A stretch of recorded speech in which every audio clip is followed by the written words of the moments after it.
آپ نے بڑے جلے کٹے نال خبیث انسان تینوں تے اسی نال لے کے گئے تھے بھی تو وہ اتنے لا کے دیواں گے تو وہ میٹھا آم باپا کھاواں گے، تو چپ کر کے تو انہوں لے گیا جہاں سانو اینا صدمہ میں سانو کئی۔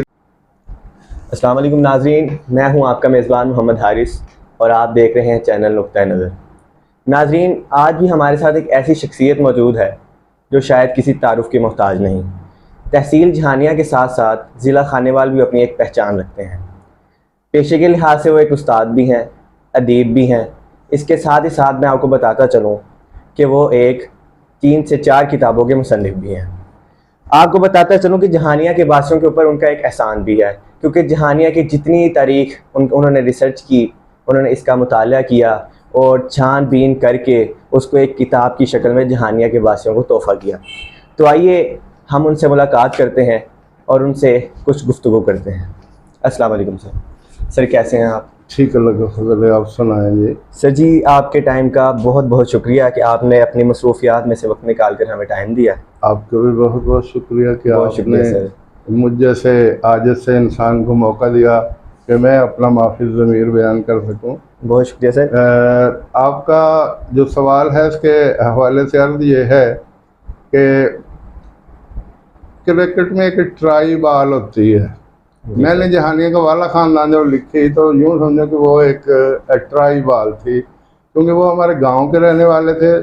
بہت سے ان کے ایسے بزرگ جن کو میں ذاتی طور پہ جانتا تھا، کچھ معلومات اکٹھی کی تو وہ کتاب 2010 میں جب چھپی تو اس پہ بڑی لے دے ہوئی۔ وہ ایک قدرتی سی بات تھی کہ وہ چونکہ سیاسی خاندان سے تعلق رکھتے تو سیاست میں مخالفت بھی ہوتی ہے، محبت بھی ہوتی ہے اور نفرت بھی ہوتی ہے۔ تو بہت سے لوگوں نے رنگ برنگ کے تبصرے کیے اور مجھے کہا کہ کیا یہی جہانیہ کے لوگ تھے جن کے بارے میں لکھ سکتے، جہانیہ میں کتنے ایسے لوگ ہیں۔ تو مجھے ٹانٹ کیا ان لوگوں کے ان الفاظ نے، اور میں اگلے ہی دن جہانیہ کا میں نے نقشہ حاصل کیا تحصیل جہانیہ بلدیہ جہانیہ سے، اور میں نے دیکھا کہ 1 گاؤں یعنی 80 گاؤں ہیں اور 9 موضع ہیں۔ میں یہاں وضاحت کر دوں کہ موضع کسے کہتے ہیں اور گاؤں کیا چیز ہے۔ یہ مسئلہ جب میرے سامنے آیا تو میں نے محکمہ مال کے ایک پٹواری سے رابطہ کیا تو انہوں نے کہا کہ جو گاؤں ہوتے ہیں وہاں ان لوگوں کو جنہیں زمینیں آباد کی الاٹ کی جاتی ہیں ان کو رہائش کے لیے مکان بنانے کے لیے جگہ بھی دی جاتی ہے، الگ جگہ رکھی جاتی ہے۔ لیکن جو موضع ہوتا ہے وہ صرف زمین ہوتی ہے، الگ رہائش کے لیے زمین نہیں دی جاتی، اور وہ لوگ اپنے رہائش گاہیں اپنی زمینوں پر آباد کرتے ہیں۔ جیسے یہ موضع رحیم شاہ ہے، موضع زور کوٹ ہے اور 9 دیگر مواضعات ہیں۔ تو میں جب یہ نکلا تو پہلے دن میں نکلا تو مجھے کچھ چس نہ آئی، کوئی مزہ نہ آیا۔ دوسرے دن میں نے ایک پرفارما تیار کیا جس میں گاؤں کے نمبردار کا نام تھا، گاؤں کے نمبردار کے ٹیلی فون نمبر تھا، گاؤں کی زمین کتنی ہے، گاؤں کے کتنے لوگ ہیں جو فوج میں ہیں، گاؤں کے کتنے لوگ ہیں جو ٹیچر ہیں، گاؤں کے کتنے لوگ ہیں جو کس، یعنی تمام اقوام کی بھی میں نے ڈیٹیل اس میں شامل کی۔ اور میں ہر روز 2 یا 3 یا 4 جتنے چکوک میں جا سکتا میں جاتا۔ شدید گرمی تھی، جون اور جولائی کے مہینے تھے، گرمیوں کی چھٹیاں تھی۔ میں صبح 6 بجے نکلتا اور شام 6 بجے تک میں اپنا کام کمپلیٹ کر کے مکملات۔ کھانا کھانے کے بعد میں کچھ دیر ریسٹ کرتا، نماز عشاء پڑھتا، پھر میں وہ جو مواد میں لے کے آتا تھا اس کو میں نیٹ کرتا اور لکھتا چلا جاتا۔ دیکھتے ہی دیکھتے 4-5 رجسٹر بھر گئے اور عرصہ 4 سال صرف ہو گئے یہ معلومات اکٹھے کرتے ہوئے۔ بعض مواضعات اور چکو میں 4 سے 5 مرتبہ بھی جانا پڑا۔ کچھ لوگوں نے حوصلہ افزائی بھی کی اور کچھ لوگ ایسے تھے جنہوں نے نکتہ چینی کی کہ یار یہ بھی کوئی بات ہے۔ میں 118 تینار میں گیا تو وہاں کے نمبردار اللہ نگری کی رحمت کرے چودھری محمد اقبال بندیشہ مرحوم، وہ مجھے بائی فیس نہیں ویسے غیبانہ طور پہ جانتے تھے، میں ہر گاؤں میں نمبردار کے ڈیرے پہ جا کے معلومات حاصل کرتا. میں جب ان کے پاس گیا تو انہوں نے اپنے بھائی 4-5 بھائیوں کو بلایا کہ آؤ آپ کو اشرف مشدی سے ملائیے جن کا ذکر آپ اکثر سنتے رہتے. وہ سارے آئے تو ملے, بڑی خوشی ہوئی, چائے پی. تو مجھے وہ کہنے لگے کہ معلومات اگر آپ نے لینی ہے تو یہ قریبی بستی بشارت ہے, وہاں جائیے. وہاں شمیر بلوچ نام کے ایک بزرگ ہیں 86 سالہ, ان سے آپ کو بہت معلومات ملیں گی. میں وہاں گیا تو وہ بزرگ بیٹھے ہوئے تھے, باغات تھے, بڑے اچھا اپنا وہ کھیت تھے, کماد, فروٹ, بہت کچھ, سائیدار درخت, جانوروں سے بھرا ہوا ڈیرا. میں نے ان سے معلومات حاصل کی تو وہ کہنے لگے کہ یہ زمین, یہ رقبہ آج سے 550 یا 600 سال پہلے مغلیہ دور میں ہمارے بزرگوں نے یہ 30 ایکڑ رقبہ ہے اور 15 روپے میں خریدا تھا. اور وہ 15 روپے پورے کرنے کے لیے پتہ نہیں کتنے اونٹ, کتنی بیگمات کے زیورات اور کتنی بھیڑ اور بکریاں ہم نے فروخت کی, تب جا کے وہ 15 روپے پورے ہوئے. تو اس سے آپ اندازہ لگائیے کہ اس وقت روپیہ نہیں ملتا تھا لیکن چیزیں ملتی تھیں. تو ایسی ہی معلومات ملتی تھی.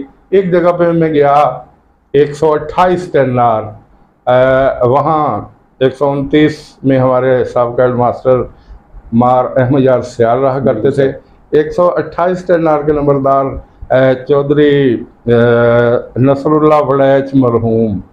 بڑا خوبصورت ڈیرا ہے. میں نے جہانیہ میں جو چند خوبصورت ڈیرے دے سکے اس میں وہ بھی 35-40 بیٹھ کے, آگے بڑے خوبصورت لان, درخت, اور پھر نماز جمعہ کے لیے مسجد بھی انہوں نے بنائی.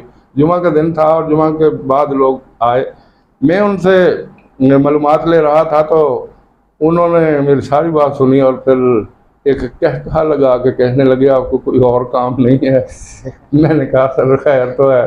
کہنے لگے میں 1944 کا میٹرک ہوں اور میں اس بات کو سمجھتا ہوں کہ چھوٹی سی تحصیل کے بارے میں معلومات لکھ کے آپ کیا کریں گے. اور ان کے جو مہمان بیٹھے ہوئے تھے یا دوست بیٹھے ہوئے تھے انہوں نے وہ جی حضوری کے انداز میں زوردار کہا لگایا. تو میں نے انہیں کہا کہ میں نے ایک شعر پڑھا ہے, کام سے کام ان کو گو ہو عالم نقطہ چین, رہتے ہیں 32 دانتوں میں زبانوں کی طرح. ٹھیک ہے, آپ کا نقطہ نظر اپنی جگہ پہ, آپ 1944 کے میٹرک اپنی جگہ پہ, لیکن یاد رکھیے ایک وقت آئے گا جب یہ تاریخ جانی چھپے گی اور آنے والے جو لوگ ہوں گے ان کے لیے یہ ایک سرمایہ ہو. بالکل سر. میں یہ باتیں کر کے ان سے اٹھ کے آ گیا تو باقی معلومات بھی اکٹھی ہوتی رہیں. 4 سال میں جب یہ معلومات اکٹھی ہوگی تو معلومات اتنی زیادہ تھیں. شخصیات کا حوالہ تھا. دوسرا تھا تو میں بیکن بکس والوں کے پاس لے کے گیا. جبار صاحب دھیمے سے انداز میں مجھے کہنے لگے مشدی صاحب یہ کتاب جب چھپے گی تو 1000 روپے اس کی قیمت ہوگی, تو کون خریدے گا؟ پاکستان میں تو ویسے خرید کے پڑھنے کا رواج, آپ اس کو 2 حصوں میں تقسیم کر دیں. تو میں نے پھر 376 صفحات پر مشتمل تاریخ جہانیہ مرتب کر دی. یہ 2013 میں چھپی اور جو شخصیات چھڑائی تھی وہ میں نے نکال کے فرزندان جہانیہ میں ڈال دی اور وہ بعد میں چھپی. جب یہ کتاب چھپ گئی تو کچھ دنوں کے بعد اقبال بندیشہ مرحوم جہانیہ آئے تو سکول آ گئے. میں ملا, میں نے بھائیوں کا حال حوال لیا تو ان کی آنکھوں میں آنسو آ گئے. میں نے کہا خیر تو ہے کہ تو وہ جو میرا سب سے پیارا بھائی اعجاز تھا جو آپ کے سامنے بیٹھ کے چائے پی رہا تھا وہ ہیپاٹائٹس سے اس عرصے میں فوت ہو گیا. اور ان کی آنکھوں سے گرتے ہوئے آنسوں نے مجھے بھی رنجیدہ کر دیا.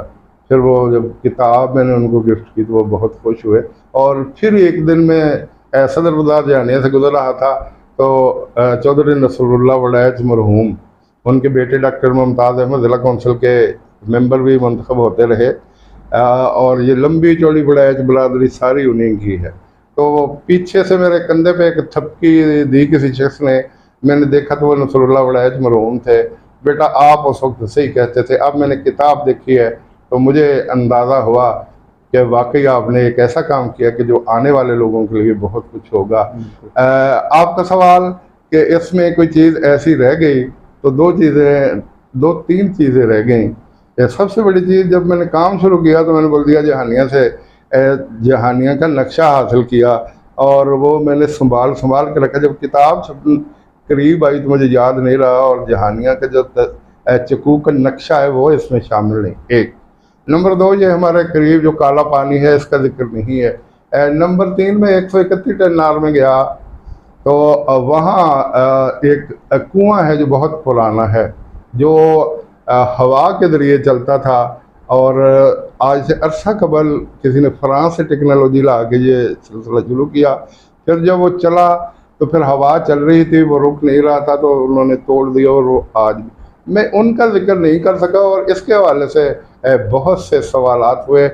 بہرحال کتاب اتنی لوگوں نے اس کتاب کو اتنی پذیرائی دی کہ لوگ جب کبھی ذکر کرتے ہیں تو پھر خوشی ہوتی ہے.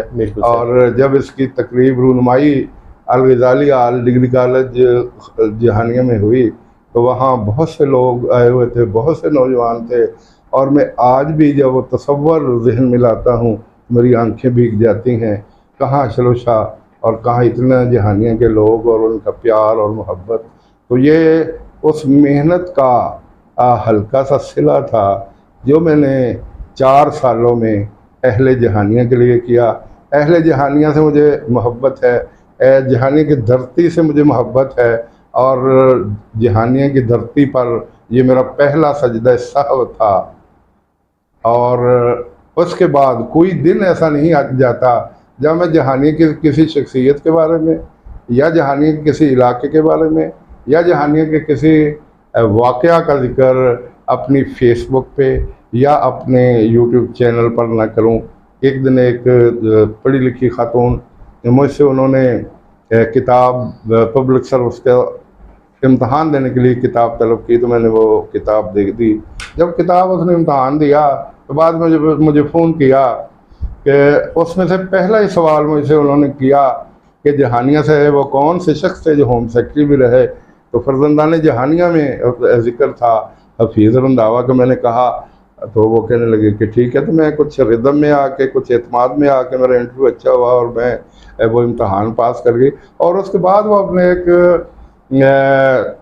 مرد کولیگ سے کہنے لگے کہ مجھے خوشی ہے کہ اس شخص نے جہانیہ کے لیے پہلے بھی بہت سا وقت صرف کیا اور اب بھی کوئی دن ایسا نہیں جاتا کہ یہ جہانیہ کے بارے میں کوئی معلومات ہمیں نہ دے. یہ میرے لیے بڑی بالکل سر, جیسا کہ آپ نے ذکر کیا کہ آپ نے بہت سی مشکلات سے پہلے جھیلی, سفر کیا اور تو بالکل اس میں کوئی شک نہیں کہ آپ کی محنت اور اللہ تعالیٰ نے آپ کو اس کا صلہ دیا. سر دوسرا میرا یہ آپ سے سوال ہے کہ چونکہ آپ کا تعلق سید خاندان سے ہے تو میں چاہتا ہوں آپ اپنے شجرہ نسب سے متعلق کچھ میں بتائیں. جی, شجرہ نسب ہر خاندان کے لیے بڑی اہمیت کا حامل ہوتا ہے اور الحمدللہ اللہ کا بڑا شکر ہے کہ ہمارا تعلق, ہمارے خاندان کا تعلق امام موسیٰ کاظم رضی اللہ تعالی عنہ رحمۃ اللہ علیہ سے ہے جو عظیم المرتبت شخصیت کے مالک تھے. یہ حضرت محمد صلی اللہ علیہ وسلم کے بعد حضرت امام حسین اور پھر آگے امام زین العابدین سے ہوتا ہوا شجرہ ہمارا آگے جاتا ہے. تو امام موسیٰ کاظم کے 10 بیٹے تھے اور رسم زمانہ کے مطابق جو پہلا بیٹا ہوتا ہے وہ امام ہوتا ہے اور ان کے بڑے بیٹے امام علی رضا وہ امام تھے جو شیعہ مسلک کے بہت بڑے امام سمجھے جاتے ہیں. ایران کے شہر مشہد میں ان کو زہر دے دیا گیا, وہ شہید ہوئے, وہیں وہ مدفون ہیں اور ان کے ماننے والے مشہدی رضوی کہلاتے ہیں. اسی خاندان کے یعنی پہلا جو بیٹا وہ تو امام ٹھہرا اور جو باقی بیٹے وہ قطب کہلاتے ہیں. تو باقی جو 9 قطب تھے ان میں سے سب سے چھوٹے ابراہیم الاصغر تھے, وہ ان سے ہماری یہ لڑی, یہ ہمارا شجرہ چلتا ہے اور ان کے ماننے والے مشہدی کاظمی کہلاتے ہیں. اس لیے ہمارے 138 تنار میں رہنے والے سید عبدالسلام شاہ صاحب وغیرہ وہ کاظمی استعمال کر لیتے ہیں, انہیں بھی حق حاصل ہے. ہمارے کچھ بزرگوں نے, ہمارے دادا جان اور دیگر لوگوں نے مشہدی استعمال کیا تو ہم مشہدی استعمال. اس خاندان سے حضرت ابراہیم الاصغر کی اولاد میں سے سید حمید الدین مغلیہ دور میں انڈیا آئے اور وہاں ان کا وسیع پیمانے پہ استقبال کیا گیا اور حکومت کی طرف سے ان کو 500 مربوں پر مشتمل جگیر عطا کی گئی کہ آپ یہ آباد کیجئے، آپ استعمال کیجئے، آپ ٹھاٹھ سے رہیے اور دین کی تبلیغ کیجئے۔ ہمارے اسی سلسلہ سے آگے ایک بزرگ میاں مٹھا کا کھنہ چمیالہ ضلع گرداسپور کے اندر ایک مقام ہے، وہاں ہمارے بزرگ کا مزار آج بھی مرد خلائق ہے۔ میں بتاتا چلوں کہ ہمارا خاندان 3 حصوں میں تقسیم ہے۔ کچھ اہل حدیث ہیں، کچھ شیعہ ہیں اور کچھ اہل سنت والجماعت سے تعلق رکھتے ہیں۔ تو کھنہ چمیالہ میں میاں مٹھا کا مزار ہمارا بزرگوں کا وہ مزار، وہاں آج بھی لوگ بہت زیادہ تعداد میں جاتے ہیں اور بڑی دھوم دھام سے سالانہ میلہ یا عرس وہاں منایا جاتا ہے۔ تو یہ 2 سلسلے آگے چلے، ایک سید یار محمد، ایک سید محمد اشرف شاہ، تو وہ سلسلے آگے چلتے رہے اور آج ہمارے خاندان کے جتنے بزرگ ہیں وہ انہی میں سے ہیں۔ ایک موقع ایسا آیا جب راجہ رنجیت سنگھ کی حکومت تھی، تو راجہ رنجیت سنگھ نے کہا کہ آپ لوگ گائے ذبح نہیں کر سکتے، تو ہمارے خاندان کے بزرگوں نے کہا کہ اللہ تعالیٰ کے نبی نے گائے ذبح کی، ہم تو ضرور کریں گے۔ انہوں نے گائے ذبح کر دی تو وہ ناراض ہو گئے، انہوں نے کہا کہ جتنی جلدی ہو سکتا ہے یہاں سے نکلیں۔ اور پھر صورتحال یہ تھی کہ ہمارے بزرگوں نے ایک قدم پیچھے ہٹ کر ان حالات کو اپنے لیے اپنی فیور میں بدلنے کے لیے ایک قدم پیچھے ہٹ کے وقت گزارا، اور وہ جگیر جب چھن گئی تو ہم نے واویلا نہیں کیا۔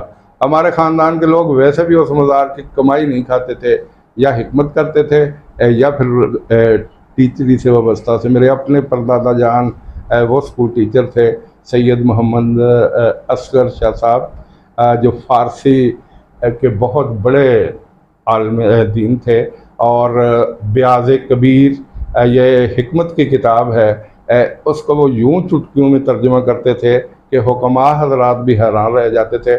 ہمارے خاندان کے ایک بزرگ محمد شاہ مشہدی فارسی کے بہت بڑے شاعر تھے، اور ان کا دیوان تاریخ انڈو پاک کی تقسیم کے دوران ضائع ہو گیا، اور وہ کہا کرتے تھے کہ کاش ہمیں بھی ایرانی شاعر نظامی گنجوی کی طرح حکومتی سرپرستی ہوتی تو ہم بھی اپنے ہونے کا ثبوت دیتے۔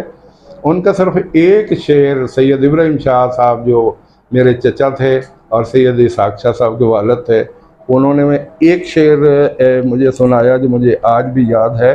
وہ شعر کچھ یوں تھا: بگو مشدی بعد حمد خدا، نعت یہ شعر ہے، بگو مشدی بعد حمد خدا، درود نبی خاصے دوسرا۔ تو یوں ہمارے اپنا بزرگ انڈیا کے اندر کچھ گرداسپور میں رہتے تھے، کچھ گڑیالہ میں رہتے تھے۔ میرے والد صاحب کٹھیالہ گرداسپور میں رہتے تھے۔ اسحاق شاہ کے دادا جان، میرے دادا جان بڑے تھے، اسحاق شاہ صاحب کے دادا جان چھوٹے تھے۔ تو میرے والد صاحب کٹھیالہ میاں مٹھا میں رہتے تھے۔ اسحاق شاہ صاحب کے دادا جی اور ابا جی یہ اپنا امرتسر میں رہتے تھے، گڑیالہ میں رہتے تھے، اور اس لیے گڑیالہ کا مشہدی خاندان، کیونکہ یہاں زیادہ تعداد میں سادات آباد تھے۔ اور دوسری بڑی بات کہ ہمارے خاندان کے جو سربراہ تھے سید محمد شریف شاہ گڑیالوی، وہ اسحاق شاہ صاحب کے دادا جان تھے، اور وہ ہمارے خاندان کے سربراہ تھے۔ اس لیے ہم ان کی کو بہت پروٹوکول دیتے ہوئے ہم اپنے آپ کو گڑیالہ سے منسوب کرتے ہیں، اور اس لیے میں نے کتاب گڑیالہ کا مشہدی خاندان لکھی۔ تو ایک بات میں آپ کو وہ ذکر ہو گیا راجہ رنجیت سنگھ کا، تو وہ لطیفہ سمجھ لے یہ کیا ہے، وہ ایک آنکھ ان کی کام نہیں کرتی تھی، تو ایک مرتبہ انہوں نے کہا کہ ایک مقابلہ منعقد کیا جائے، میری تصویر بنائی جائے، جو سب سے اچھی تصویر ہوگی میں اس کو 1,00,000 روپے انعام دوں گا۔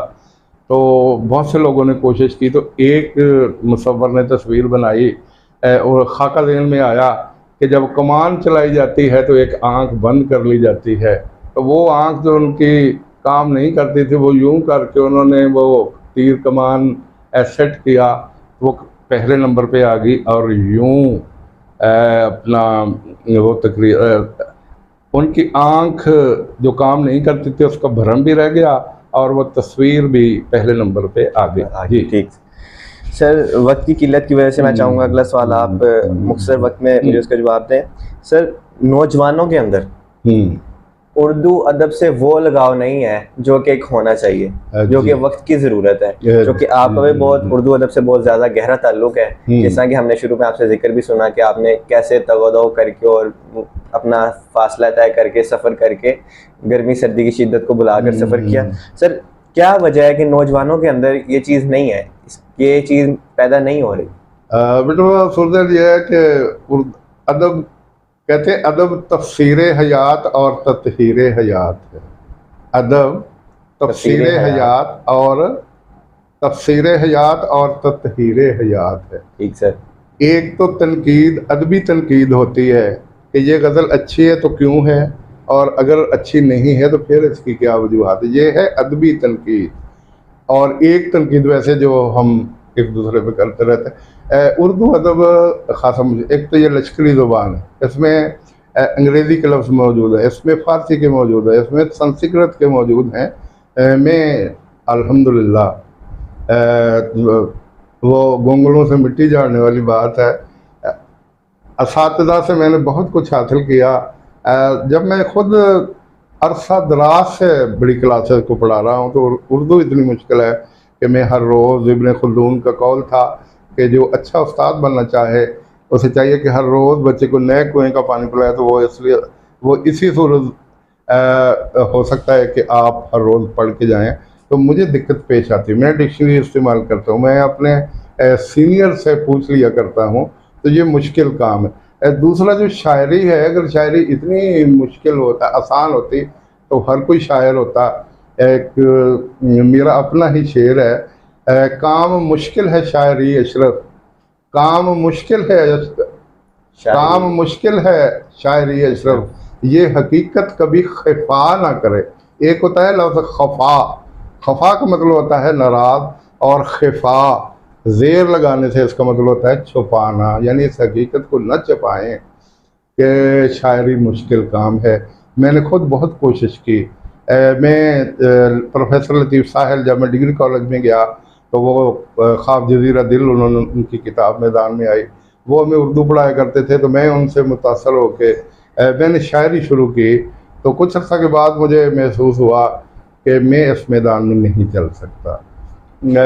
وہ تو کچھ عرصہ کے بعد چلے گئے، تو میں نے اپنا کلام ایک دوسرے استاد کے سامنے رکھا، استاد شاعر، تو وہ ہنس کے کہنے لگے کہ اقبال، احمد فراز اور فیض کے بعد آپ کی کوئی خاص ضرورت تو نہیں تھی کہ آپ شاعری کریں، آپ نثر میں چل سکتے ہیں۔